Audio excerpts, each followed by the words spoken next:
Well, good morning, good afternoon, from wherever you're joining us. Welcome to the Ethisphere Disclosures Masterclass. I'm Andrew Neblett, the Chief Operating Officer here at Ethisphere, and I'm joined by Brian Bigley, the Executive Vice President, Insights and Solutions, also here at Ethisphere. And Brian, what are we going to be talking about today?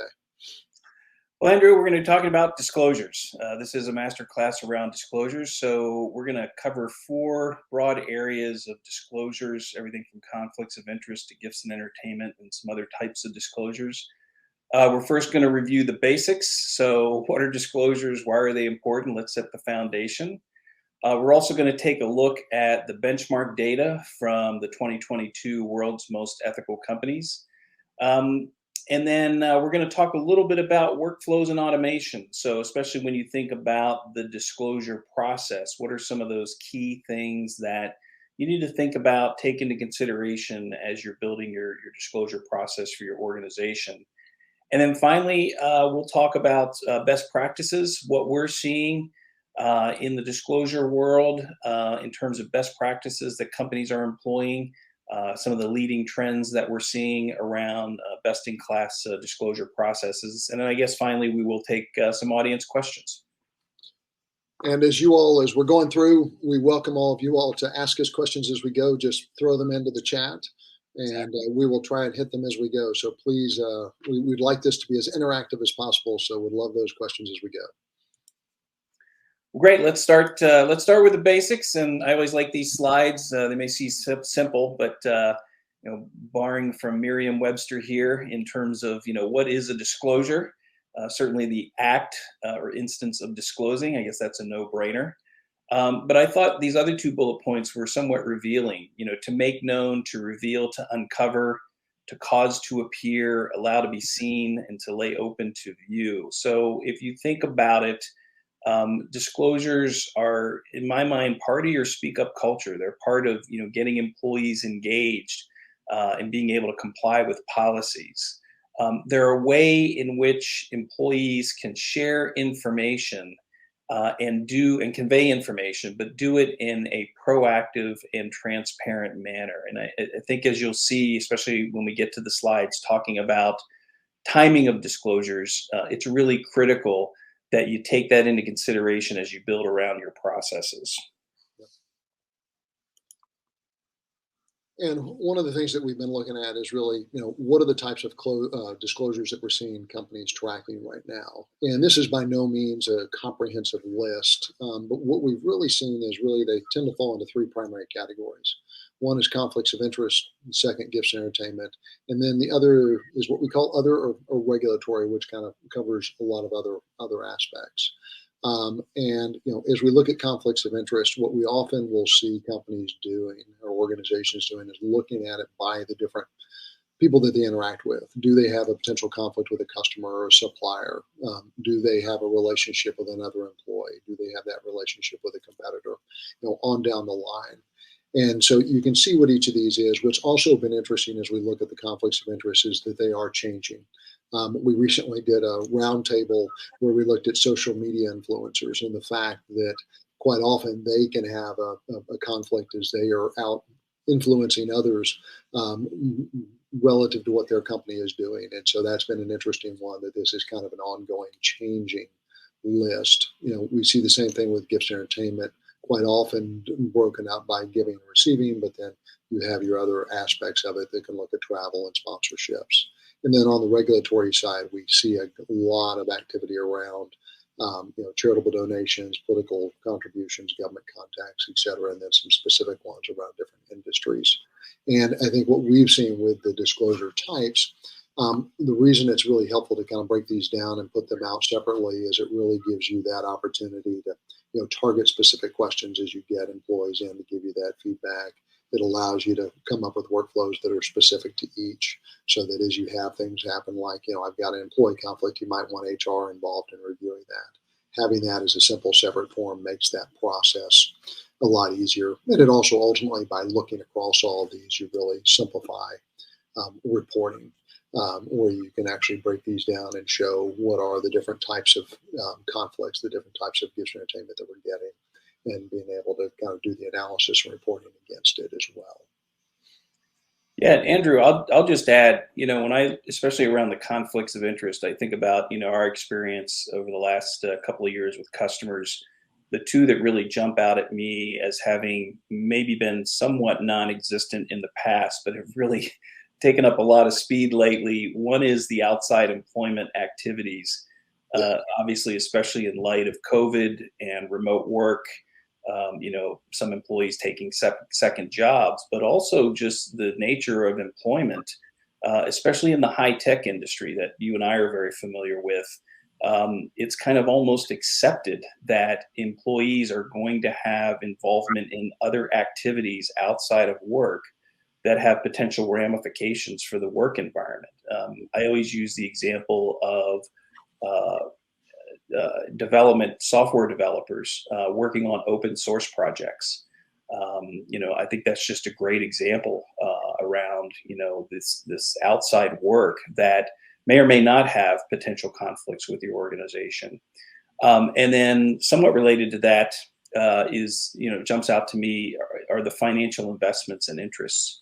If you think about where private equity and venture capital has come, and you look at GoFundMe pages, you look at some of the startup communities, the accelerator programs that are out there. It's it's easier than ever to get into funding startups. And so the question is, does that financial investment, does that financial interest in another company present a potential conflict of interest for your employees? So those are the two that really jump out at me. yep, great points. And we did just get a question in: are we going to make the slides available? And the answer is yes, and we'll throw them into uh, the communications here shortly. But then we'll also be recording this and sharing it after the fact as well. So yes, you can get the slides as well. Sorry, Brian. Go ahead. Yeah, no problem. So, this area of when disclosures are being made has also undergone some change as well over the last few years. I think historically, for the most part, most companies were pretty content on just relying upon like some kind of annual process of collecting disclosures, in particular conflicts of interest, during that annual code of conduct certification or maybe certification to a conflict of interest policy. Obviously, gifts and entertainment would occur naturally throughout the year as those events are being planned. But as it relates to conflicts of interest, we're seeing a lot more targeted disclosure timing around this. So, for example, we are seeing, as you know, a huge uptick in pre-employment. So, both from a risk standpoint for the employee, but also for the organization, and really asking candidates if they have, any potential conflicts of interest before actually joining, the company. And then simultaneously doing it as well on onboarding. Has circumstances changed since the time that you were a candidate to today? I think one of the things to recognize, especially around this issue of timing, which is really critical for disclosures, in particular conflicts of interest, is, you know, how often, is that disclosure being made, and how closely is it being tied to the underlying business activity? We also see disclosures being tied to training. So great opportunity that, it's fresh in their mind. Folks have just gone through training. They better understand what the policy is. They can better understand, what their need to disclose is. So, what we're seeing is more and more companies not only doing that annual kind of catch-all disclosure, but really trying to tie the disclosure process to the underlying business activity, so that you're more closely aligning, the need to disclose, the requirement to disclose with the event that's actually triggering that disclosure. Yeah, great point. And I'll mention one other that we've seen more of lately, which is when a employee changes roles. Quite often, there are a whole new set of potential conflicts that come up, and it's another great time to kind of raise that with them and making sure that there aren't any. And if there are, there are potential ones that those get disclosed as well. Yeah, exactly. So, as we look at the challenges that we have really seen around the disclosure program, One of the things which we really tend to focus on, and our customers are really spending a lot of time focusing on, is really, how do we effectively get our employees to report on a timely basis when something arises. And the main things that we really see as challenges here have been focused around really what we would call kind of inadequate or non-existent, policies, where it's confusing to the employee, or they don't know where to find them, or they just do not exist at all. And so, where you have that, the employee is not going to be able to effectively disclose or know what to disclose. And that's really kind of going to the next one, is where you don't have that policy, or they aren't aware of it. They aren't going to know how, when, where, to do so. And it's really important to make sure that you're giving them very clear and consistent, hey, here's the policy, and here's where you need to disclose. The other thing we also like to kind of focus on is what Brian mentioned just a moment ago, is how do we actually connect this with the business activity? What we tend to call, we want the employees to trip over the disclosure requirement. And that can be, everything from when they're reviewing their code of conduct and attesting to the fact that they will abide by it, and you can give them the link to disclose, go into the systems and disclose. Then it can be associated when they're completing their gifts and entertainment reimbursements, that they need to make sure that they are getting that approval in many cases beforehand, so it kind of can help reinforce that activity.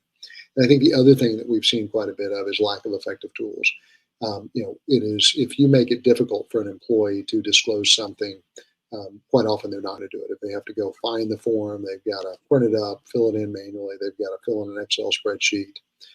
What we have found is that they're much less likely to disclose. And it also, quite honestly, makes it much more difficult for those that are receiving it to actually go through the process of making sure the right people are signing off and getting those approvals done in a timely manner. And then finally, what we see associated with that is really poor documentation, where you don't have those systems, you don't have those procedures in place. It makes it much harder to keep everything in one place. You end up with an Excel spreadsheet or emails, and people come and go, and that can really cause problems, because usually you don't have issues with disclosures right at the time. It's really, usually it comes up a year or two later that people have left and those emails are gone. People haven't kept track of that Excel spreadsheet. Then analytics are not being done to say, what are the sorts of things we're dealing with, and how do we best disclose them or track them. It can cause a lot of problems for the program. So those are, some of the key challenges that we are seeing around the programs. Yeah, and Andrew, when I think about these challenges, what it says to me is you're missing great opportunities for engagement with your employees. I should say positive engagement with your employees. And so the more difficult it is for an employee to make a disclosure, the less positive engagement you're having with an employee. I mean, if you think about it, for the average employee, their interaction with the compliance program in many cases is annual, when they go through their code of conduct certification or maybe their annual training, and really not much more than that. And so disclosures are really a great way to drive additional engagement with employees throughout the year, because the business is changing. Conflicts can arise, where none existed previously. And it's just a great way to get employees engaged. But the thing is, you need to have good processes, good tools, good documentation in place that make it easy for employees to disclose. And so if you do that, the benefits of a good disclosure program is, first and foremost, we all say that employees want to comply with company policies. So let's make it easy for them to do that. And a good disclosure program allows employees to fulfill, their obligations in terms of making whatever kind of disclosures your policies require, whether it's conflicts of interest, gifts and entertainment, or other. Again, it drives that positive engagement with the compliance program. As I mentioned, many employees don't have a lot of day-to-day interaction with the compliance program, and disclosures are a way that you can do that. And when we talk about in a few slides further, workflow and automation, one thing to keep in mind is those tools become the face of the compliance program. So if they're difficult to find, difficult to access, difficult to use, if there's no kind of two-way communication back and forth, employees just fill a form out and it goes into some void that they have no idea where it's gone or who's reviewing it. They really need to, have a better experience around that. Disclosures are also a great way for the company to identify risks and address risks proactively. You're getting employees to speak up. You want to take, their disclosures seriously. You don't want to just brush it off. And there may be new things that come up. Again, as I mentioned, I don't think, 5 years ago, this area of outside activities and things like open source projects and startup venture capital would have really been on anybody's radar screen, but we see more and more of that. In many cases, good disclosure program, of course, is going to help fulfill regulatory requirements. So if you're in a highly regulated industry, it's extremely important that you have a documented, identifiable, repeatable, consistent, and transparent disclosure process that you can show to regulators. For other companies that are not highly regulated outside of your policies, there may not be a requirement to make disclosures. So again, it's kind of that key part of your program that speaks to, how you engage with employees. And at the end of the day, when your program is being evaluated, whether it's by an independent source or a regulator or a monitor, they're going to look at, your disclosure program. Do you have a methodology? Do you have tools? Is there a process? Do employees know where to go? There's just, things that you need to think about. And as we're going to see here shortly in the benchmarking data, things to consider as you're putting together your disclosure program that, will really help you move the needle in terms of having an effective program in place.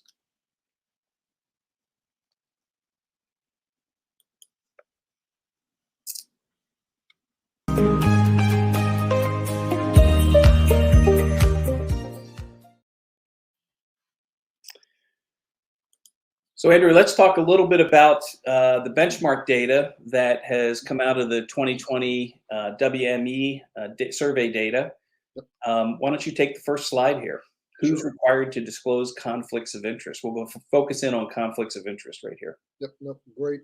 It's a really good one. It's one of the questions we get quite a bit, and as you'll see from the data, this is something we pulled out of our Sphere solution, which allows you to basically do your benchmarking against other programs and see kind of how you stack up.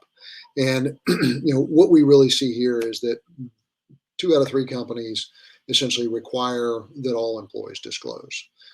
The other third or so, it's just for really more of the senior level executives. Generally, what we have seen as we've looked at this data is quite often the ones in the second category will often have a larger, quote unquote, for lack of a better term, factory floor workforce that quite often won't have access to computers, and they've determined that they don't really feel that the risk is that great with those employees. But what we're really finding is the vast majority of companies really require everybody to do so, and it really kind of puts everybody on a level playing field, so to speak, across the company. Yeah, and I think in this instance too, I think you should look at other data points. What's coming through your whistleblower hotline in terms of potential conflicts of interest allegations to determine whether or not it should be all employees versus senior level only. So if the risk could be low, but if there's a pattern there, then it may be something that you want to take a look at. Yeah, great point. Okay, let's take a look here at when are conflicts of interest disclosed. And so you can see the data broken out between all companies as well as the 2022 honorees. And for the most part, they're pretty consistent in terms of, onboarding, the kind of that initial event in an employee's life when they first come into the organization, and as well as annually, making sure that there's some kind of annual process in place for updating those disclosures or capturing new disclosures because business circumstances have changed. You can also see here ad hoc as needed. So I think, with most policies, especially as it relates to conflicts of interest, and I would say as well as gifts and entertainment, is that, it's really tied to the underlying business activity. And so, this area of ad hoc and as needed becomes really important because tying that disclosure process to the underlying business activity really helps reinforce your overall message around compliance with policies.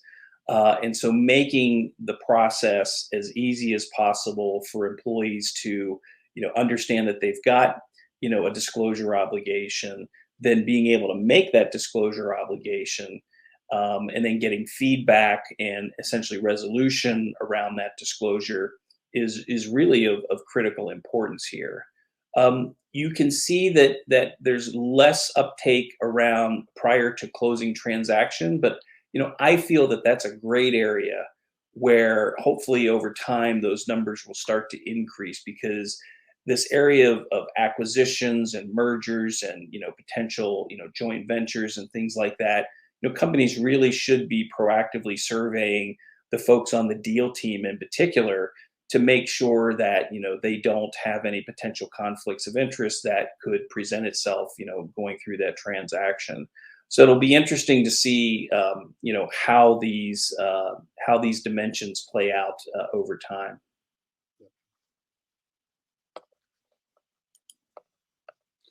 And then on the technology side, what we've really seen, and as you can see from the stats here, there's majority of companies are really now using a software tool and have really moved more and more away from a manual process. And that is really, we've seen a huge jump over the last couple of years with COVID. I think we've moved away from that. I can stop by the office and check in with somebody or send a quick email. That now companies are really finding that technology, in some ways, and especially in this area, are becoming the face of the program. And as we mentioned earlier, what that technology can allow you to do is really make it very quick and easy for employees to come in, disclose what they need to disclose, but it can also open up that opportunity to interact with the employee after the fact. So once they've done the initial disclosure, being able to follow up and ask follow-up questions and then capture all that in one system, so you really have a more robust capability tracking it, versus some of the challenges we talked about earlier with the manual processes of really not having a central place for it, losing the data, not having a good way to automate that workflow and really make that simpler for the employees when they come in, get them out, and then really make it quick and easy for the people reviewing to get all the materials, everything in one place, and quickly respond to the employee. And what we'll also see as you look at the numbers is this will sometimes also be differentiated by the type of disclosure that is being done, some of them being more manual, some of them being more automated. Yeah, and Andrew, I get back to the comment I made earlier around engagement. Um, Especially in the modern workforce and working remotely, this trying to do things here on spreadsheets and email. Yeah. I mean, not only do you not get good data, do you not get the ability to slice and dice information around your disclosures, create reports. Even if you can, it's all a very manual process. But I always think about it from the perspective of the employee.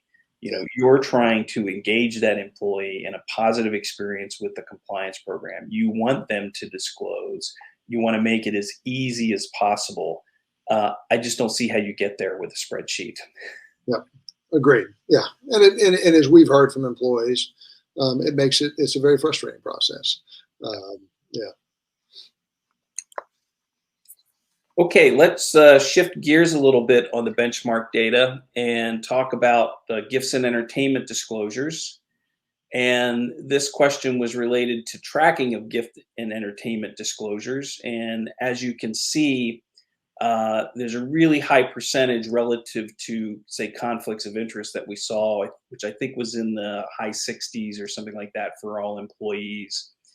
I think partly what's driving this is, if you look at the asterisk down below, is that this includes giving and receiving of gifts and entertainment. Although I guess, Andrew, our experience is that we tend to see more disclosures around the giving of gifts and entertainment than we do of the receiving gifts and entertainment. And also the fact that I think buried in some of this data is not just the pre-approval of the gift or entertainment, but kind of the back end, the post expense tracking. So if your company is using, any type of ERP or financial expense reporting system, you by default almost are tracking, those types of gifts and entertainment that are being expensed through your system. So, when you look at the data, you got to kind of keep some of that into consideration.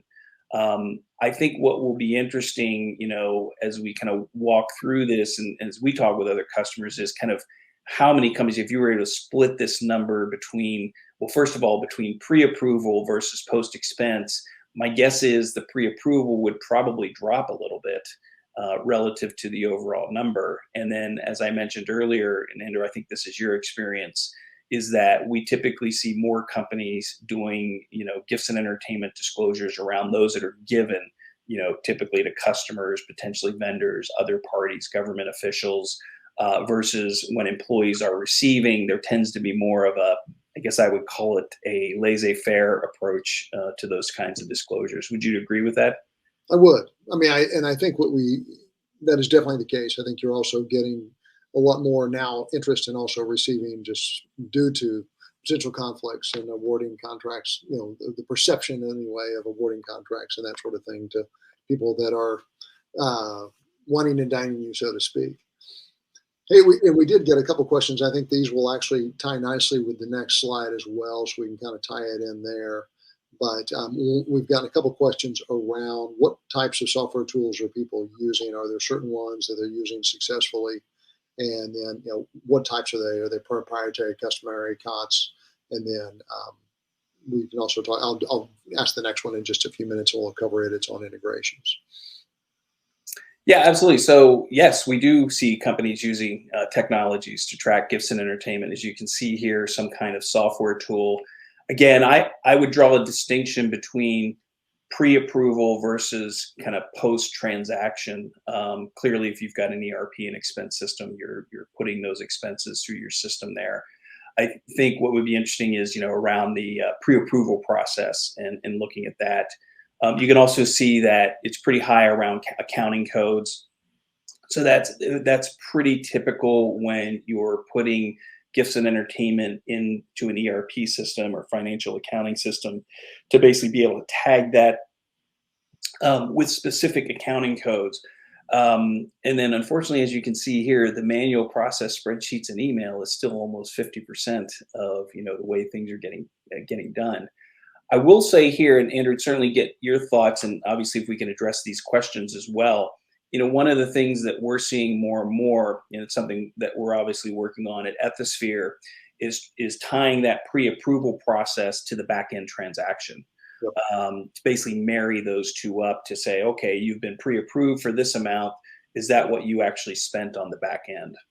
Exactly. Yeah, and I think we're going to see even more of that. To connect the two and send that API off to your expense system to show that that has been pre-approved, so that they can check that box, and if they need to go back in and review the two, they can tie those two together. Just quick questions, I think to hit Jennifer and Andrew and Martha's questions.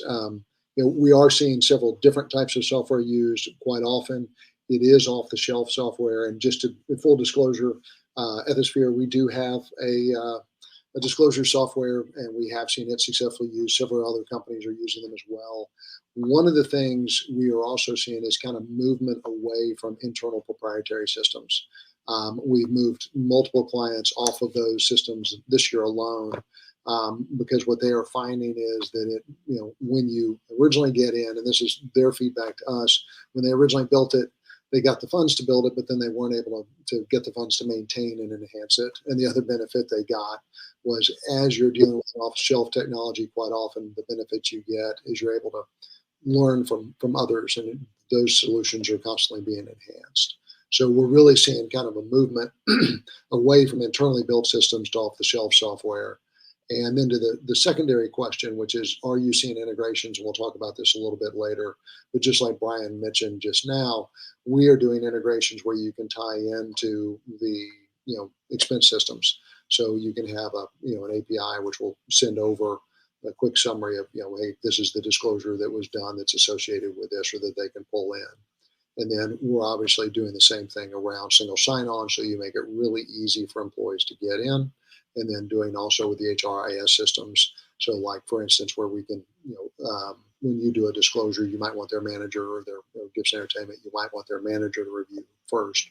This allows us to pull the information in from the HRIS system, get the most recent information in, and then make sure it goes around to the right manager at the right time. So it makes the whole workflow process much simpler. Yeah, Andrew, as a former VP of compliance, I've inherited internally built systems before. And the way I've always talked about it is, when they're initially built, they're beautiful. They're things of wonder, and they're built for a specific purpose. And, they get funding and everybody's excited and you roll it out. And then trickle, trickle, trickle year after year, although it doesn't take long, maybe 2 years max, that solution starts to fall back. It can't keep up. It's all dependent upon whether resources get budgeted and IT resources get budgeted and allocated. And the other thing is, if that's not your core competency, why would you want to be in the software development business? Yep. Like I said, you may get something that works for a year or two that's specific built, but you're not benefiting from not just the software development expertise, but you're not benefiting from what other customers are providing in terms of feedback into the development process. Helping to make the product better based upon their use. So you're missing all when you go with proprietary systems.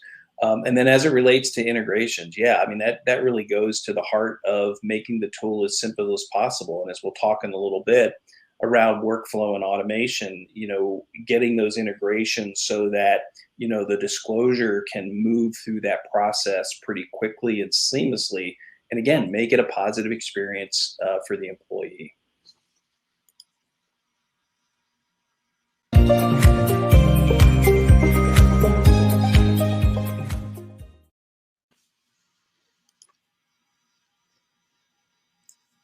Okay, let's talk a little bit about workflow and automation, since we know that there's an increasing use of software tools. What are some of the things that you should consider? And again, I always get back to, look at it from the perspective of the stakeholder and kind of what questions they're going to ask. And when we were putting this deck together, we wanted to take three perspectives in terms of questions to consider. And by the way, this is really pre-work that you need to do. I think, and Andrew, you can I'm sure confirm this. There's, I think, an assumption that you just buy a software tool, you implement it, and you're off and running. And as much as we want to make that process as simple as possible, we highly encourage customers to take a step back and really think through that process. And I'll go even as far to say, as Andrew, in many cases, we've had companies go back and rewrite portions of their policies because when they've started to model those policies from a workflow and automation standpoint inside a software tool, they have found that they've made their policies, and in particular the approval processes, extremely complex. And those can be difficult to model in a software tool. It's not to say you can't do it, you can. But again, you're getting back to that, timing piece, which is, how long does it take for that disclosure to make it through the workflow and the automation? So when we look at these questions, again, think about it from the perspective of the stakeholder, and this will start to help you build that process. So when we look at employees, I want to know who's required. Am I required to disclose? I'm a factory worker. I'm not senior level leadership. Is that, who should disclose? Why do I need to disclose? I mean, part of that's going to come through your training and your policies, but also when you're building your workflow, little helpful hints and things that, again, help drive that, positive behaviors are important.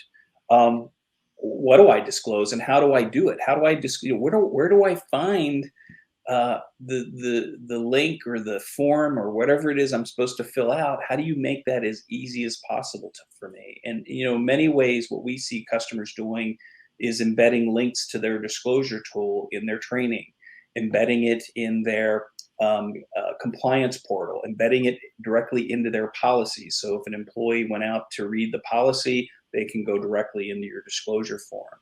So again, the concept here with employees is making it as easy as possible, and giving them some kind of confidence and insurance about what that process is going to look like. Who's going to approve it, who's going to review it. And a big piece now with data privacy is my disclosure confidential. I mean, how many people, especially if I'm talking about financial investments, how many folks are going to look at these different things that I may be involved in? I don't want a lot of people looking at those. And it's in some countries, as you're very well aware, Andrew, European Union GDPR, there are certain questions you just can't ask.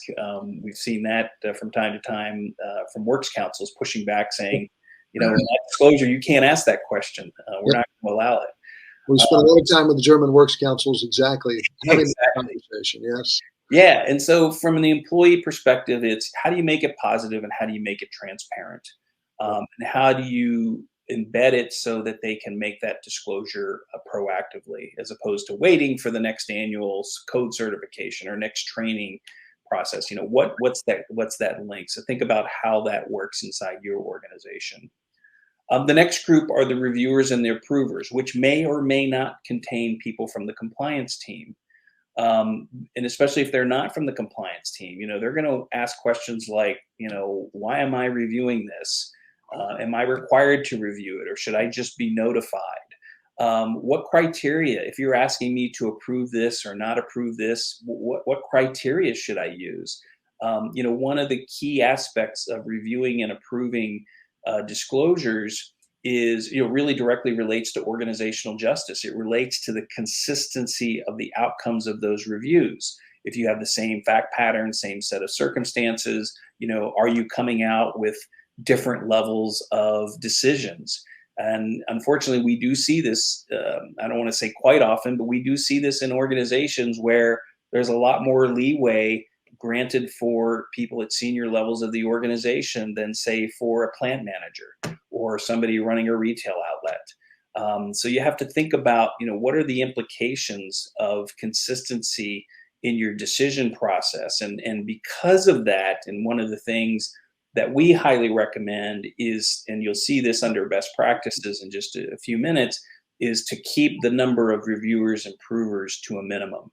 The more reviewers, approvers you put in the process, the less likely you are to get, consistent outcomes. What actions need to be taken? How do people respond? A big piece with when, somebody's making a disclosure is, how is that communication back and forth captured? So if you're communicating to get clarification around the disclosure with the employee, is that all done on email? So, you've got your disclosure form, but geez, now you've got this whole separate trail of information sitting out in email. How is that information captured? How is that shared? Because that goes to transparency.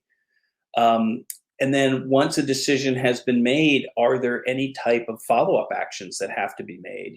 As a reviewer approver, if I've recommended that, Andrew not be involved in the procurement process, or, the sales process for a certain customer because his brother or sister is the CEO, how do we make sure we're following up on that, putting the right controls in place so that Andrew isn't, involved in that? So these are things that you need to take into consideration. And then if you kind of encapsulate those all with the compliance team, we didn't really ask a series of questions on this slide. We just basically put it in terms of, is that process consistent? Is it timely? Is it efficient? Does it make it easy for people to get in, get out, do their work, whether it's reviewing or making the disclosure? Is it repeatable? Is it something that can be done over and over again with different employees in different parts of the world and different parts of the business? How transparent it is, what kind of information you're giving to employees throughout the process. Compliance, obviously, with policies. Have you modeled the workflows and the approval levels to be consistent with either your delegation of authority or with thresholds that you've put into your actual policies. And then, especially if you're using a software tool, that's a cloud based SaaS solution. Is it secure? Is it confidential? What kind of trust can employees put in the types of tools that you're asking them to use to make these disclosures? So, Andrew, when you look at these kind of three big buckets, what really jumps out at you as kind of the key messages and key questions to consider? Yeah, I mean, as I look at this, I think it kind of goes back to those general themes that we've been talking about. As I'm looking at the employees, how do I make sure that I'm asking the right questions around the right issue, and really trying to make those as short and simple and concise as I can to make sure I'm getting the information that I need and not trying to ask too much. I think one of the things that's been interesting is we talked about those German works councils. Quite often there are some very detailed questions that they will push back on. And one of the things that we've seen more customers doing is minimizing the number in the initial uh, assessment or the initial questions, and then doing follow-ups where they feel like there might be a conflict where they need more information. So you're not being as thorough maybe, but you're getting that interaction going with the employee to get the additional information where you feel like it's needed. I think on the reviewer side, one of the things, I think you hit all those really well. One of the things that I'd probably emphasize a little bit is the need to respond to the timely responses. What we're really starting to see is, I know everybody probably on this call has heard, hey, if you do this, it's going to slow down my business. I'm not going to be able to get things done as quickly. And what we're seeing more and more of is kind of putting in metrics where you're giving people specific times and guidance on when they need to respond. So this isn't something that you let sit in your inbox for 2 or 3 weeks. This is something that you need to respond to within 24 hours. We actually have one client who has a metric in place that essentially they've got to respond. They've 90% of the time they have to respond within 24 hours of receiving the disclosure. They don't have to make a resolution, but they've got to respond and get things moving. And so I think thinking about some of the metrics you want to have in place, and making sure you're tracking those. And we found that's become even more important because many of our clients are now bringing in managers. So to the question earlier about HRIS system integrations, we're doing those more and more frequently. So we make sure we're getting, like I said, that disclosure to the manager, but then the manager responds. And it's easier if it's all the compliance team that's doing the reviewing. But when you're bringing in managers, et cetera, you want to have a mechanism in place where you're making sure they're responding in a timely manner, and you have that opportunity to kind of send them reminders and make sure they're getting that done, and then also being able to track that as well. So I think those are a couple of the things that I might highlight that we're seeing more and more action around those areas. Yeah, exactly. Well, let's walk the audience through the process, Andrew. Okay. You Yep. know, how easy do you make it to submit, review, and resolve disclosures? Yep. And this is, I think, this, if you look at this, this is kind of a typical process of, make it easy for the employee to disclose, get it around to people that need to review it, be able to analyze that data all in one place and see what's happening, reporting, and then following up. And let me hit on each one of these, and we'll hit a couple of the points that we started talking about. But on the disclosure side, what we really want to do there is make it very simple and easy for the employee to disclose. And so ideally, you'd want this to be able to be done, whether it's on their mobile phone, it's on their laptop. You want to tie that in with the other systems so that you can have them basically trip over this and really make that process quick and easy for them to get in. What we're seeing is the average person that's filling in the disclosures on our systems usually taking just a couple minutes to get that done and disclosing it. And like I said, make that a really simple and concise process so that they can then you can follow up if you need additional information. And The, Andrew, I'll yeah, just add real quick. 24 by 7 by 365, and if you have a solution that allows it to do in local language, helps as well. yeah, no, that's a great point. And I think that is a critical point actually on the local language, because quite often, you're going to want to have those questions in a language that you understand. So you're making sure you're getting that information. on an accurate basis. And what we also do on the review side is just hitting on that local language process, is having that ability to convert the language to English. What we've often found with some of our customers is they're getting disclosures in from across the world, and quite often they'll have that initial set of review happen locally by their regional compliance team, but then it comes to a central team to make sure that it's done in a consistent way and do that final sign off. And so that ability to actually have that language converted into English so that they can see, what was the question, what was the response, and then be able to sign off comfortably with what they're seeing, I think has been a very helpful tool and capability for the customers that we're working with. But on the review side, kind of more broadly, is making sure that is an automated process. So once it is, disclosed, you're immediately getting a notification in your system or in your email that shows that you've got something to review. So you can click a button, go in, and review. And as we are doing this, we see a couple things with the review process. You want to have a standard process that you can put in place where it's kind of going to people consistently. But what we'll often find in talking to customers is that they want to have kind of one-off capabilities. So if you have somebody in the system and you say, hey, you know what, I think there's really somebody better than me that I should delegate approval to, you want to be able to automatically do that, or want to be able to add an approver, or be able to actually send the document back for somebody to be able to make edits to. You want them to be able to do that as well. The other thing, we've already talked a little bit about this in the review process, is use it as an opportunity to kind of start that dialogue with the employee, where you have additional questions, go back to them and capture that in your system. But the other thing that we've seen a lot more activity around now is that when you have reviewers in the system, having a place where they can confidentially communicate among each other.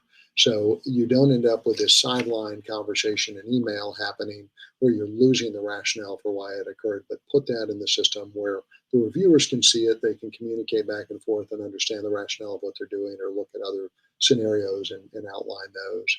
But it allows you, like I mentioned earlier, if you have an issue a year or two later, you can go back in. You can not only see the original disclosure and the communication with the employee, but you can also see the communication between the people that are making the decision to understand the rationale for why they did it. And, like we said, with a review, the key thing is just to do it timely and consistently. And then the other thing we see a lot more activity around is really the analysis of the data, and people going in and starting to look at hey, how are people responding to these questions? Do they understand them? And giving that ability to go in and make adjustments, literally on the fly, to questions where you're seeing you're not quite getting the right responses, or you're seeing now, an uptick in certain types of disclosures, and you might want to, based upon that in certain regions. Brian mentioned a great one earlier that we saw really a significant amount of activity on over the last 2 years, was just that outside employment.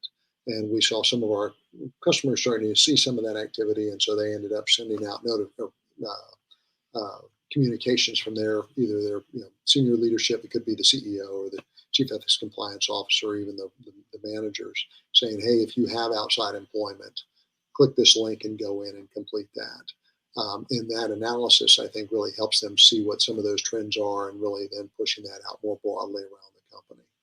The other thing you want to consistently do is be able to report. Like I said, we see kind of the typical metrics around the activity-based reports. How many types of disclosures are we getting? But we also see much more of, hey, how are we resolving these? How are we following up on them?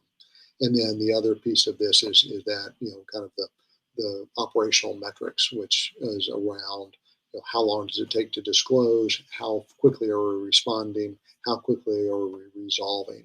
So you can show that, the activity is actually helping, not only get the disclosures disclosed and appropriately routed and addressed, so you don't have those conflicts at all the different time frames that Brian mentioned, but that you're also not slowing down the business, that you're doing things in a timely and consistent manner. And then the final one, and I think this is a really critical one, is that follow-up piece, is that ability, where you see a potential conflict or a conflict, that where you indicate, hey, you need to do something about this, that you're following up, that you're showing, hey, we are serious about this, and that you have a mechanism to do that, so that you have some sort of way of being able to track, yep, we identified a conflict, there is something we need to do about it. and we are following up, and you do that on a periodic basis and have those reminders in your system to help make sure you do so. Yeah, I mean, even if you're not using a software tool, this is a process you want to follow. And I think if you start to build this without having a software tool in place, you're going to find it's going to, you're going to be sorely lacking in terms of what you're able to do. So clearly, automation, helps in this area. And when I think about, these different aspects of the process, I always say that it's not just about buying the tool. It's about thinking about the process, the workflow. Just take the disclose process, for example. And we'll talk about this when we talk about best practices. How easy is it for employees to disclose? Because you can ask a lot of questions when you want them to disclose, but that may not be in your best interest to have a repeatable process, because the more difficult it is, the more questions employees have to ask, the less positive engagement you're going to create with those employees. So you want to do a little bit of pre-planning. There's no right or wrong answer here. It's not like, 5 questions are too little, but 25 questions are too much. And part of it's going to depend on your own culture. But you want to strike that right balance. And so one of the things that we highly encourage customers to do as they're building out this process is to really test it, to do some pilot tests with actual employees, both from the disclosure standpoint, but also from the review standpoint. Have a few employees who are not part of the compliance team, have them walk through the form and give you feedback in terms of, hey, this question doesn't make any sense to me, or this really isn't applicable to my business unit, or what do you mean when you say, a conflict with a competitor or a supplier? So really walking through that and taking the time to get the form to a point where you're asking enough information, enough questions that employees can make their disclosure and then start that conversation. Same thing on the review process. This is really. One Sorry, go quick ahead, thing, Andrew. one quick thing on the disclosure side also, and we see a lot of use of this, and I think it's a great tool, is conditional logic, is where you have, questions that cause other questions to appear depending on what the response is. So you're only putting the questions that employees need in front of them. So if they, depending on how they answer, there might be 20 questions in the disclosure itself, but you might only see 7 depending on how you've answered the different questions. So you're again taking advantage of kind of some underlying logic that makes it quicker and easier for the employee to disclose. Sorry, Brian, go ahead. No, no, not at all. Yeah, and then similarly on the review process, I mean, this is where your policy delegation of approval levels really marries up with the process. And so, are those two consistent? As I mentioned earlier, we've seen companies have to go back, not have to go back, but want to go back and actually simplify their policies when they started to model out the approvals, especially around gifts and entertainment. This person has to be involved and that person has to be involved. It's got to go to this level and that level. They quickly realize that it's going to take a long time for that disclosure to work its way through the process.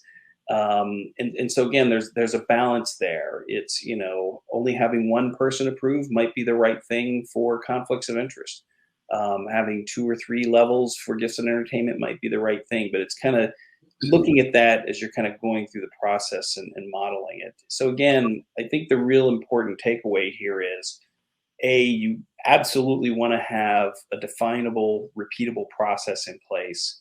And B, you want to take your time thinking about the process. You want to think about these individual components, but you also want to think about the flow of that disclosure, through these different elements, and kind of, who needs to be involved, and what's the process for getting things done. And Brian, I've got a couple questions that have come in that I think will tie in well here. One is, how are companies implementing pre-employment conflict of interest disclosures? And as a secondary part of that, is this an HR inquiry, or is this done with technology that allows non-employees to complete a questionnaire?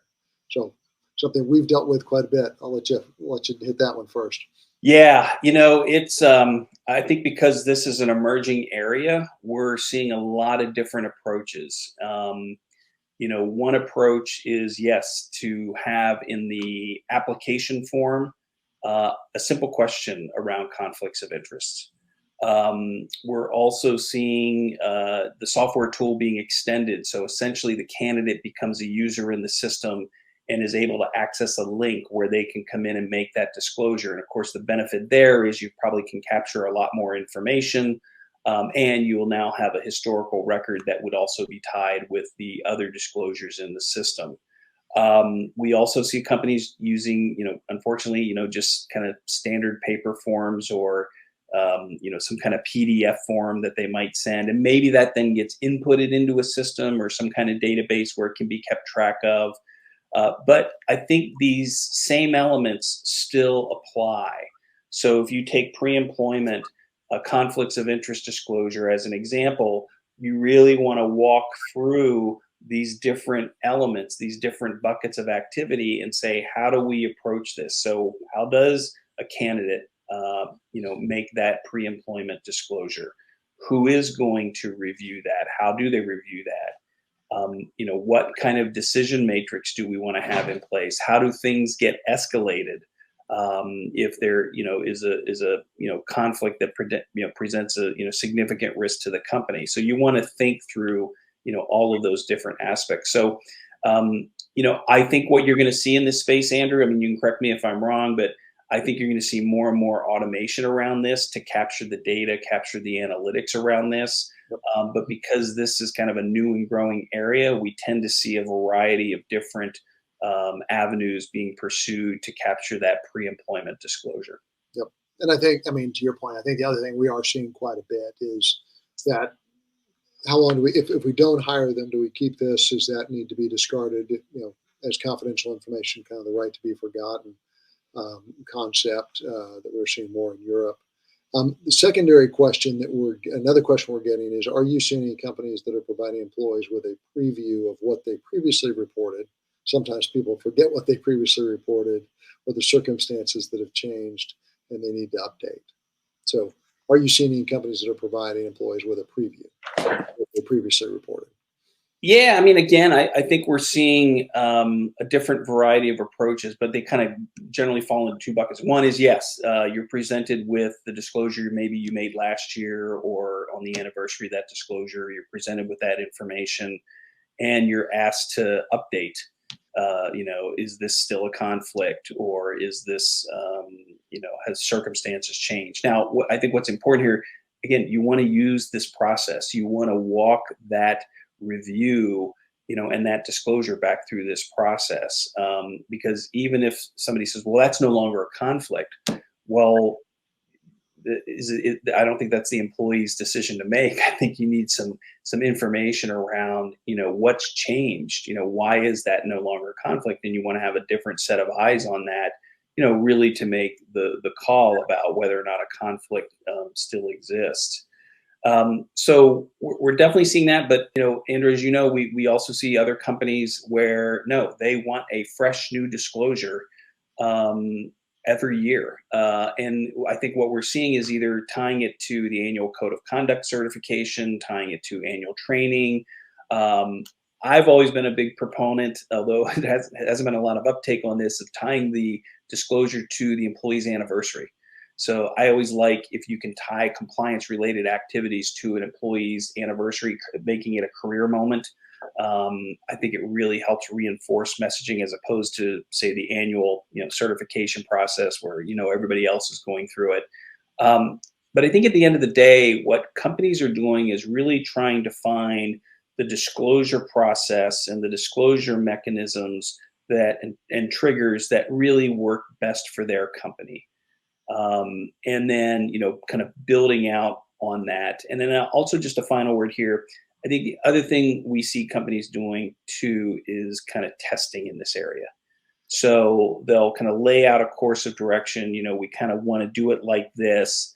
Um, and when you go through an implementation, especially around workflow automation, as you know, we're not big fans of the big bang approach, which is get every kind of disclosure and just roll it out to everybody at once, and cross your fingers and hope for the best. We're huge proponents of doing pilot projects, getting feedback, kind of the, I don't want to call it incremental because it doesn't sound like you're making progress, but really testing out your hypothesis about what's going to work, and maybe even doing two different tracks where for this group you're doing a slight tweak on the form versus this group where you might be doing a different tweak, and then get feedback around that, and then as you continue to roll out, improve the process. Yep. And we do have another kind of follow-up question to this: is disclosure mandatory to those with no conflict? If an employee declares no conflict at onboarding, should disclose this every year. Can we only request those with an existing new conflict to disclose it? And there are a bunch of questions right here, so let me kind of give my initial thoughts on this, and Brian, jump in. What we typically are seeing is now um, our customers are tying their certification, what we call kind of what we typically see is this annual certification process, where they're asking their employees to read their code of conduct or their conflicts of interest policy and indicate, hey, have you read? Do you understand it? And do you agree to abide by it? And obviously, what they're looking for there is a yes, where they get a no. Then they need to do some follow up. They will then ask a second question, or maybe a series of second questions, which is, do you have something to disclose? And that's the simplest one of, hey, you just read the conflicts of interest policy. Do you have something to disclose? Yes or no? No, then we're done with everything. If it's a yes, then they need to go in and figure out what they're disclosing. We have other customers that will actually raise very specific questions around specific conflicts. And those could be, in the last year, kind of depending on what their system looks like. Have you had any of the following? Do you have a potential conflict? Do you have a relationship with an employee that you haven't previously disclosed, et cetera? And so in that way, they get them to indicate whether they do have a conflict. They get that proactively. And then where there is one, we tie that to the disclosure process. They're able to disclose, and then that follows through the workflow. So that is, I think, the most typical way we see it. Brian, are there others that you're seeing that? Well, I mean, again, it's that tying the disclosure process to the underlying business activity. So, and it may not be feasible for all companies, especially when you think about vendors, disclosing conflicts of interest with vendors just because of the volume. But, onboarding a new, customer, does the person requesting this, and I'm not talking about the admin assistant, which usually gets stuck with doing the actual legwork on this, but the person, the manager, the supervisor, the director, the VP requesting that this vendor be brought on board, that's the person you want to know whether or not they have a potential conflict. So, is there a way that you can tie that disclosure process to a customer onboarding form or a vendor onboarding form?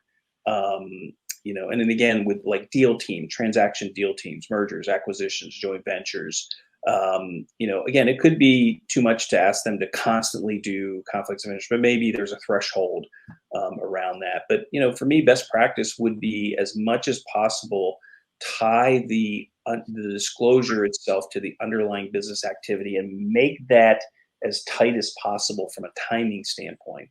And the reason for that is there's behavioral psychology behind this, which is, it makes the compliance program, it makes doing the right thing salient and tangible for employees, because they're kind of mentally saying, oh, right, this business activity has potential ethics and compliance issues, concerns, risks that get raised, not just for the company, but for myself. And I want to be proactive about disclosing those. I want to be transparent about disclosing those. And from the compliance team's perspective, you want that to be a positive engagement versus, waiting for a year, when information won't be as fresh. The conflict is, I once had a chief compliance officer who I mentored with tell me, disclosures is all about timing. It doesn't help you if you've got a conflict and you don't disclose it for another year. The risk has already been created. And so that's why you really want to tie those two as close together. I still get it that, that annual process reigns supreme. And I think that will continue to be, a core part of any disclosure program. But I think, as you and I know, we just see more and more companies looking for ways to embed that disclosure process closer to the underlying business activity. Yep. Yep. Great point. So another great question. So y'all keep them coming, please. Our company is requiring disclosures of all outside employment. It seems that there would be an influx of things like selling Pampered Chef, Tupperware, Mary Kay, etc., which in our industry would be a conflict. Any thoughts on a way to manage this more effectively? And I will give you a specific example that I'll turn over to Brian also. One of the things we just did within Ethisphere is we used our own tools and actually sent around our code of conduct to all the employees, asked them to do exactly what we talked about a minute ago, which is review it, make sure you agreed to abide by it, and then disclose. And we did have one of our new employees say, "Hey, we really like the code of conduct because in your code you gave very specific examples of what you expected us to disclose and what we didn't, and what you didn't." And I think that was a really kind of a real life example to me of where we give examples and where we kind of walk them through. These are the things, if you're working. I was talking to another client the other day, and she said, we don't want I man the register at my wife's pizza parlor on Saturday nights. Looking at their business, they're a technology business. It was not a conflict. And so what they kind of indicated is they were putting in place the same thing we did, which were really examples to help bring that to life and really articulate what you want to disclose and what you don't. I think my tendency has always also been to err on the side of having them report too much versus too little, because there might be a conflict which they're not feeling would be a conflict. But if I'm doing it 60 hours a week, even if it doesn't have conflict with my business, I will almost guarantee you it will impact my ability to effectively do my job if I'm spending that much time on something that is not a quote unquote conflict, but it might diminish my ability to effectively do my job. Yeah, Andrew, you hit on, I guess, my biggest, it's not fear or concern, but I'll call it opportunity. My preference is that employees over disclose. Again, if you think about what a disclosure is, it's that proactive, transparent conveying of information. Now, it doesn't mean you can't, within your policy, give examples of the kinds of things that people should be disclosing.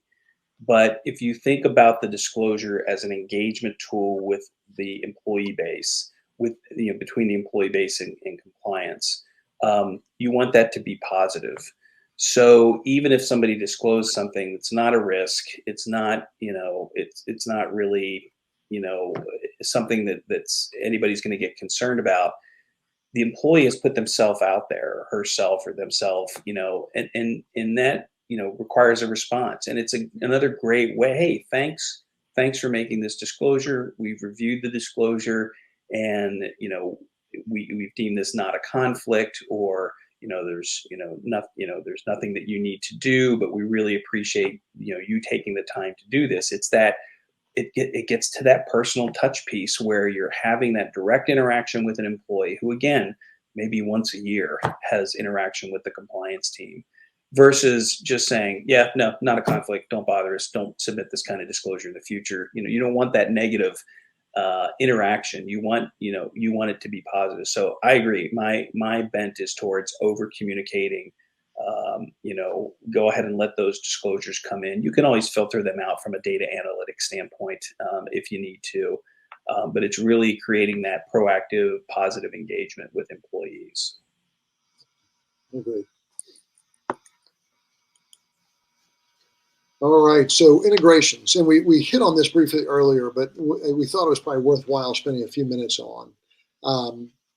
We are seeing more and more integrations, and really the focus here is how do we make it, again, simple and easy for the employees to get in, get the disclosure done, and get back out of the system. And so the primary one we pretty much do with every customer is single sign-on.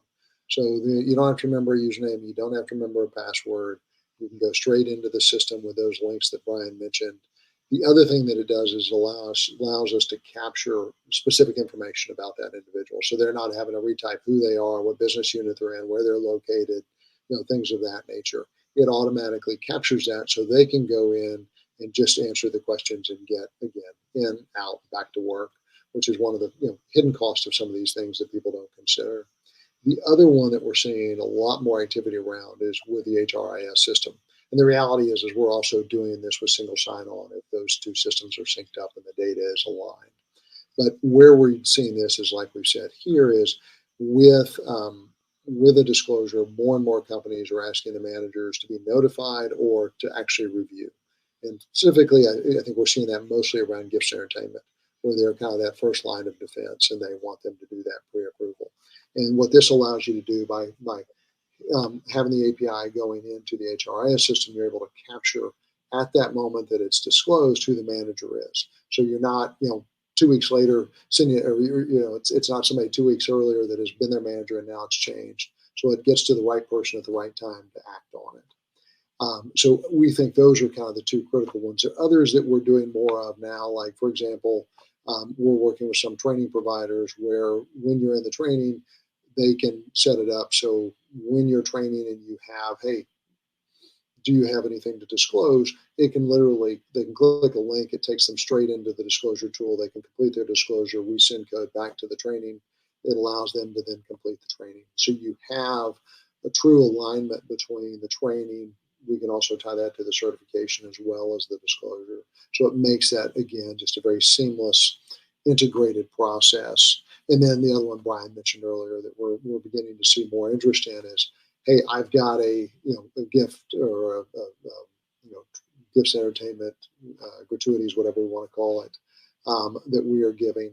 We want to make sure when that is going into our expense system that it has been pre-approved, and to provide that disclosure ID or that link to that disclosure ID in the expense system so that it's very quick and easy for the person reviewing to see, yep, okay, it was approved, this was the amount, this is what it was, and complete that review process, but make it much more seamless. And when you look at these, when you look at the number of gifts and entertainment, for us, I know I can say personally, 2 years, over the last 2 years, I've done very little travel. I've probably done more travel in the last 3 months than I've done in the previous 2 years.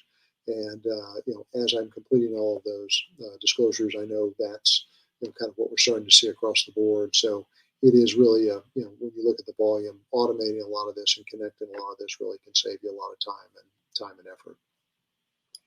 Yeah, I think we're gonna have to update this slide, Andrew, and put the two other bullet points on here: training, and then we'll do expense reporting system or ERP system. Yep. And in the meantime, we did have a question come in from Jennifer Adams. I'm hoping maybe you'll answer this. Are you filtering those disclosures that may not need to be disclosed in the data analytics prior to or after the workflow has been engaged? Yeah, I mean, what we recommend doing is within the system is constantly, like I said earlier, in kind of that process. It's the analysis process where you are tracking those that don't need to be. And this is, I think, goes back to Brian's point earlier of you want to be tracking it because you also want to be looking at your questions that you're asking, also the guidance that you're giving, so that if you're getting certain things in that you want to weed out, those are the examples you start putting into your policy or into your code of conduct. And that is, or you can also then literally do it in the question as well. I think it's better to do in the earlier process because then you avoid them disclosing if it's not necessary. So absolutely, that is something you should track. And by allowing the filtering and being able to track that information within those disclosures and seeing those trends, it can save you and your employees a lot of time and effort. Okay.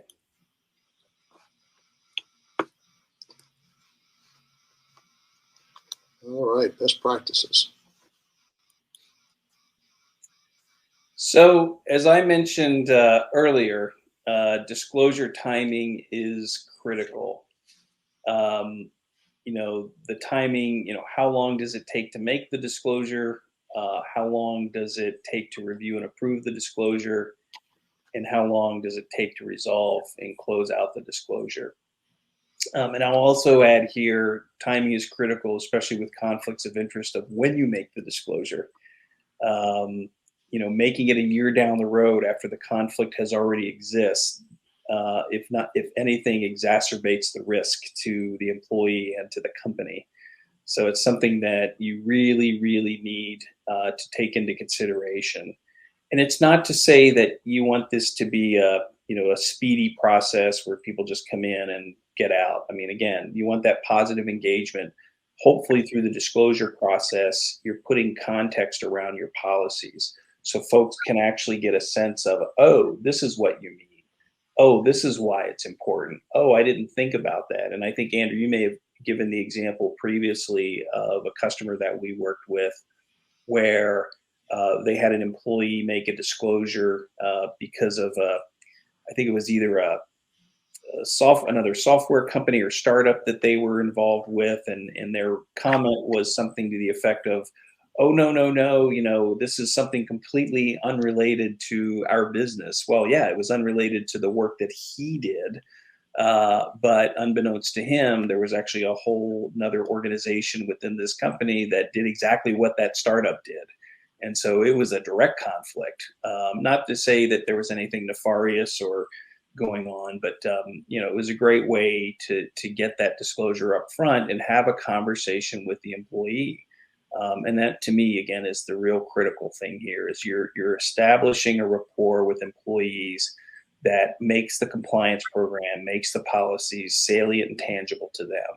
It brings it to life, and it does it in a proactive way that allows them to comply with your policies, allows them to engage with the compliance team, and allows them to feel good about themselves and what they're doing. And it removes risk for them. I mean, they may be in a situation where they're not aware that what they're doing presents a conflict, and potentially brings them out of harm's way. So a lot of benefits here. So let's talk a little bit about best practices. What are we seeing, Andrew? And let's take it, I guess, initially here from the viewpoint of the employee. Kind of what are we seeing from a best practice standpoint as it relates to employees making disclosures? Yep. No, and I think just I'll start with what we've kind of already spent a little bit of time on, which is, obviously with disclosures, this is something different than what we've seen with hotlines where it's an assumed, hey, I'm seeing an inappropriate thing. This is where you're wanting employees to disclose their own, things that they might have that would be conflicts or could be conflicts, and aren't always. So we like to actually make that distinction. But as we've indicated, what you really want to do is you want to get employees to disclose. In order to do that, you want to make it simple, easy, fast, and get back to them on a relatively quick basis. So as we look at that, we usually start with the forms and the questions. And we've covered some of these topics already, but just to kind of hit those best practices is keep the form short and focused.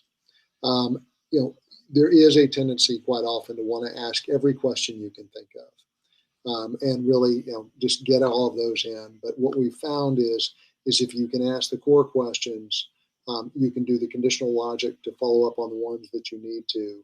You're making it very simple and easier for them to do that. You also, by not trying to ask every single question and think of everything, every eventuality, you also are engaging that employee. What we like to say, you're starting a conversation with that employee.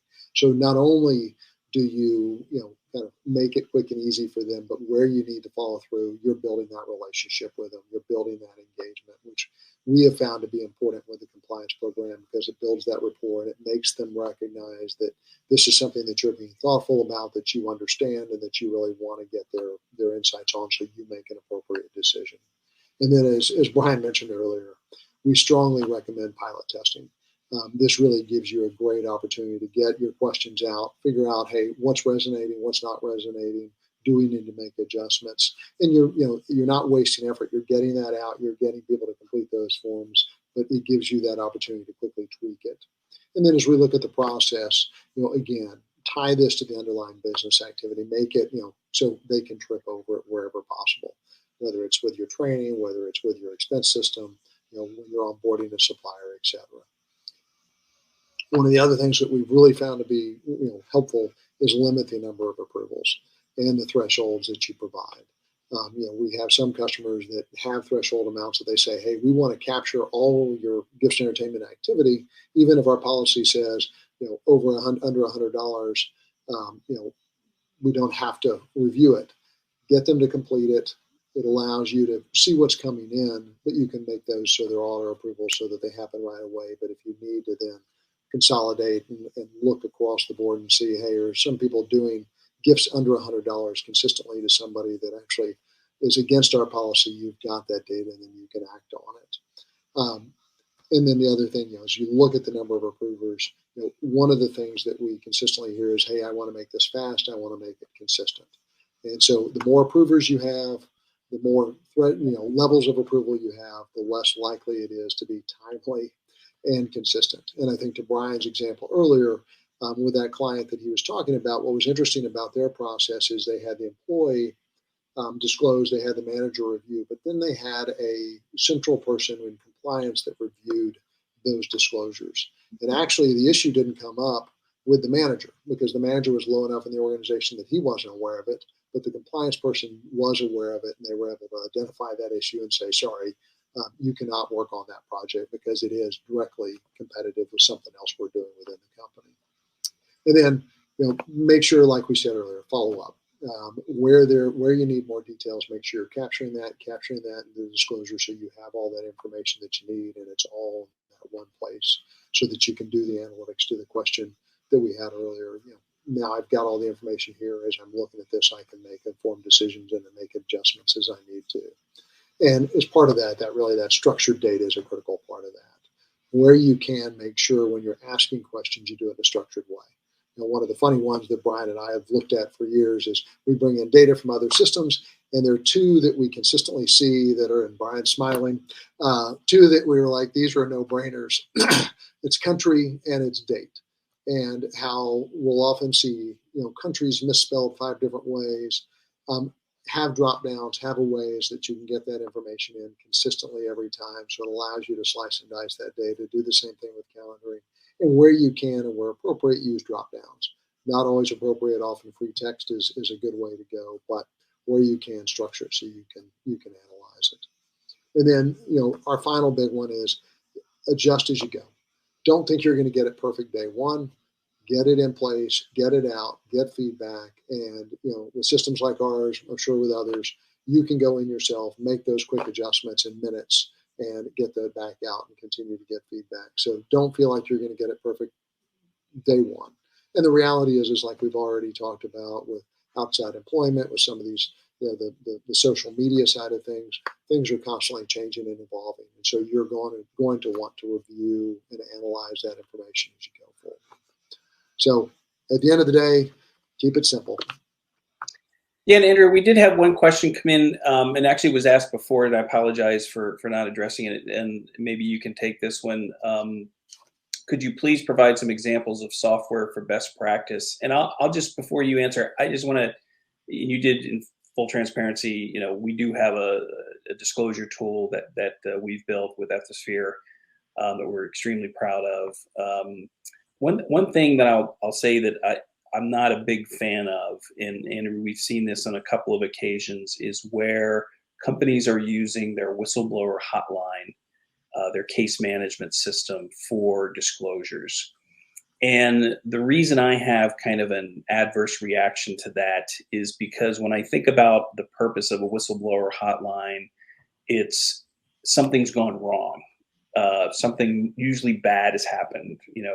Either my manager was doing something wrong, or obviously a lot of HR issues come through the whistleblower hotline, but generally you're reporting something that's not positive. And so I've always advocated for not putting disclosures in a case management system for that simple reason that I see disclosures as a positive thing that employees do.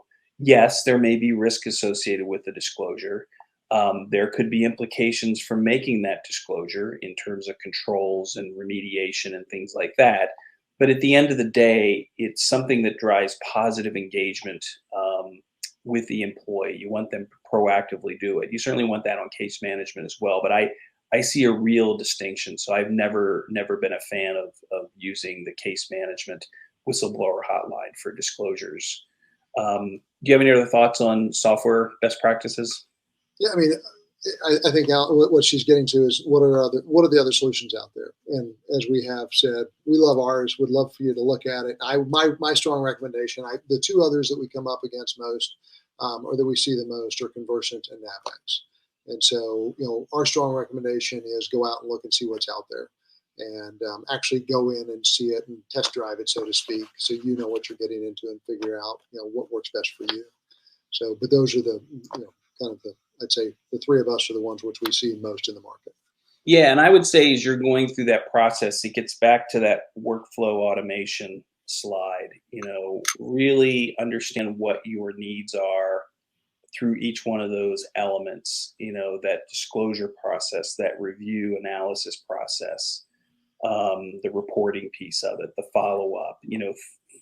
Make sure those are well defined as you're kind of doing your evaluation, so that you can make sure that the tools that you're ultimately purchasing and using really do support what you never want to you never want the software tool to dictate what your process is. You want to build your process within reason. Again, this is where you may have to go back and take a look at your policies, but you want to build that process first and then try and match up the technology that best serves that process. Andrew, would you say that's a good best practice in terms of how to approach it? I would say, as you're doing this, I think you talked about change management earlier, and I think that's Hmm. critical. One of the things I would recommend that you do is don't finalize your policy if Yeah. you're reworking your policy until you've kind of decided on the technology that you're going to use, because I think that can sometimes often help guide that policy that you're going to put out there. Because we have worked with customers that have written these beautiful policies or had these beautiful policies written before they get into this, and they've got 10 levels of review, and it's a very complex process. And I think kind of looking at the technology that you're going to use, how the workflow will work, is a critical component of defining for the employee, hey, here's what you need to do, how, when, and where, as part of that policy to help make that process as smooth as possible. Yeah, and just a final note on that, I would say don't let perfect be the enemy of good. Often we'll see, well, can it do this and can it do that and can it do this? And then when we actually kind of probe and talk with customers about, well, what exactly is it you're trying to do? It's relatively simple and straightforward. So again, that's where really understanding what kind of process you want in place can really help you kind of go through that evaluation process. Yep. So let's talk about it in terms of building trust and transparency. This is more kind of less on the employee side and more kind of on that review analysis and follow up piece of it. Getting the right people involved at the right time and delivering resolutions quickly and equally important consistently. We can't stress enough keeping the review process, like the upfront questions, as simple as possible. There is a tendency to want to load the number of questions. Well, we got to ask this, and we got to ask that, and we got to ask this, and we got to ask that. That is not, in our opinion, really the right approach. Same thing with reviewers and number of reviewers and people that need to be involved in the process. Really challenge your policy and challenge, and I don't mean obviously do it from you don't want to be in violation of your delegation of authority, but really challenge really who needs to be involved in the process, versus who just needs to be notified. Keep those approval workflows specific to each disclosure form, so again you can kind of distribute the work, so maybe not necessarily the same person looking at every single disclosure, but again you've got to balance that with the consistency piece, especially when it comes to adjudication and resolutions. With conflicts of interest, we typically see a very limited number of people looking at conflicts of interest. And in very rare circumstances, we typically don't see the employee's manager involved in the conflict of interest review. Usually they're technical matters, not really, versus gifts and entertainment, where we typically see managers, kind of that first level approval will go through a manager. And then delegate where it makes sense. So instead of having subject matter experts involved in every single disclosure, only bring them in the ones that they need to be involved in. There's kind of there's an element of kind of lean processing here, agile processing here, where instead of just batching everything and having everybody involved in it, really only pull in the things and the people that you need, and the information that you need when you need it, as opposed to trying to collect everything up front. So just make sure that that review process is really simple and streamlined. And then on the response, making sure that it's timely and consistent. As I mentioned, getting input from subject matter experts as needed, and then putting in, remedial measures where necessary, and having a conversation. And maybe that's where you bring in the employees manager. If you've got to pull somebody out of, decisions around a customer or a vendor, how's that going to happen in practice? I mean, what does that look like? And then again, just keeping in mind that, you may need to make changes to your policies as you go through this. You may find that what you've built from a policy standpoint doesn't work really well from an automation standpoint. So how can you, and from a workflow standpoint, so how can you still maintain that integrity and credibility of your policies, but maybe simplify them to limit the number of people that get involved in reviewing? With gifts and entertainment, for example, we often see thresholds. So we'll see, a gift or entertainment up to $100. We want to track the data. We want people to disclose that, but it goes through an automatic approval. And then up to say $500, it only gets reviewed and approved by say a single person or maybe two people. And then for anything above that, maybe it goes to another person. So just walking through those processes, are really going to help you kind of clarify what exactly it is, you want people to disclose, how they're going to disclose it, and what that review process looks like. And again, at the end of the day, you're trying to drive, a positive engagement with employees. You want them to disclose, you want them to comply with the policies, you want to be able to address risks. And so keeping that process simple, consistent, repeatable is really going to go a long way to getting employees engaged with the disclosure program. So Andrew, with that, let's, I guess, open it up in the time we have remaining here. Actually, I think we've gone over time by a few minutes, but we'll certainly take any more questions that come in. Okay, well, if there's no more questions, I think on behalf of Andrew and myself, we want to thank everyone for attending today's masterclass. I think coming out of this for me, Andrew, is I could see a potential masterclass on maybe conflicts of interest and gifts and entertainment. So we'll give that some consideration. Would certainly love to hear feedback from the audience if that would be of benefit and value.